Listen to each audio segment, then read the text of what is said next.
So you've got some back pain during deadlifts you want to fix? We all know deadlifting is a phenomenal exercise, but without proper technique and warm-up, it can really mess up your back for a long time. Don't worry, I got your back, literally. Platinum touch! And is that... In today's video, I'm going to show you the ultimate strategy to warm up your back to make sure you never injure your lower back again deadlifting. Did you see that guy? He totally messed up his lower back. Come with me, I'm going to show you how to warm up your lower back properly and get that athletic preparation you need to build some heavy fucking deadlifts. Gains, bro. Workout complete.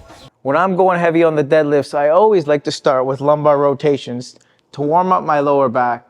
These ones are really incredible. Take your time warming up here as you twist side to side, keeping your core engaged, really feeling that mobility.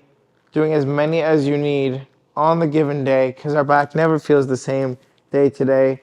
Feel free to pause on the side, really breathe and open up. These ones are super important and I never skip them in my lower back warm-ups. The second thing I like to do for that lower back is to come into a nice scorpion stretch. So squeezing my glute, trying to tap my toe on the other side, warming up my lower back, just using my hands here as pivot points. I usually do about 5 per side, and that usually makes my back feel nice, fresh, and warmed up to move on to the activation component of the warm-up. The next thing I like to do is the hip hinge using a dowel. Now this might seem like it's silly, but it's really important, even if you're an advanced lifter, to help train your body to be familiar with that neutral spine position. So we're gonna use a dowel here, one hand on my lower back. I want to feel the dowel on my head and my upper back, 3 points of contact. We're going to be working on training that deadlift position without losing your bum or rounding your spine. So keeping that core tight, I'm bending forward at my waist, trying to maintain the 3 points of contact so it forces me to keep my core stabilized and use my glutes during this motion. So usually I'll do just about 10 to 12 reps here, really just working on opening up the hamstrings a little bit more before I get under the bar and rip some heavy deadlifts. So give this one a try, guys. And then once you take that away, I want you to try that same motion and you'll notice you'll feel a lot more confident in your technique. Next, I always perform seated good mornings to work on my hip hinge mechanics and technique to get blood flow to my glutes, making sure that my lower back is not going to take any of the load during my deadlifts.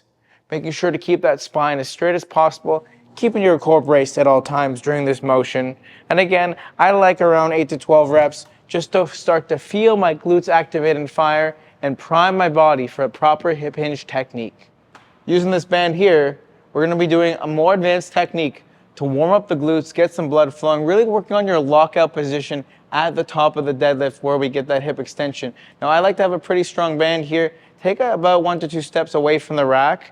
You're going to bend backwards, and then I want you to explosively perform a hip thrust, really training those glutes to fire at a really quick rate. Coming down, exploding up. Really making sure at the top you're thrusting into the band and tucking your pelvis underneath, just like at the top of a deadlift. So we're going to perform a few more here.